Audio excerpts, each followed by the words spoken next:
So, a bit of an update. The old wardrobe, I've had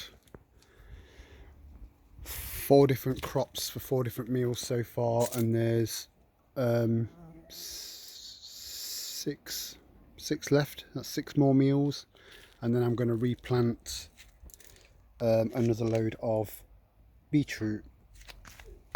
I've got loads to come, and I've got loads of pickling vinegar. They'll be pickled and put away. The runner beans that I planted in with the potatoes are doing amazing. Each one of those red flowers is a runner bean. I've had loads of peppers, loads of French beans. The broccoli's starting to come through, so we should get a good crop off that. And then when that crop's finished, you can eat the leaves as well, by the way, very nutritious. And then we'll have that second one to fall back on. The carrots are coming along nice. These take up no space. More runner beans over there.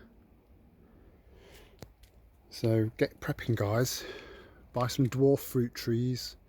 You know, just do what you can. Plant a blackberry bush. They go mad. Look at these blackberries.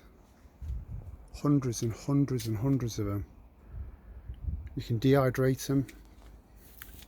You can just stick them in a tub, give them a bit of a wash first, stick them in a tub, stick them in your freezer. You know, nothing needs to go to waste. Even these apples here, you can make apple vinegar. It's got hundreds of uses, that stuff has. It's a miraculous thing. Get yourself a composter. Get yourself some free water to water your plants.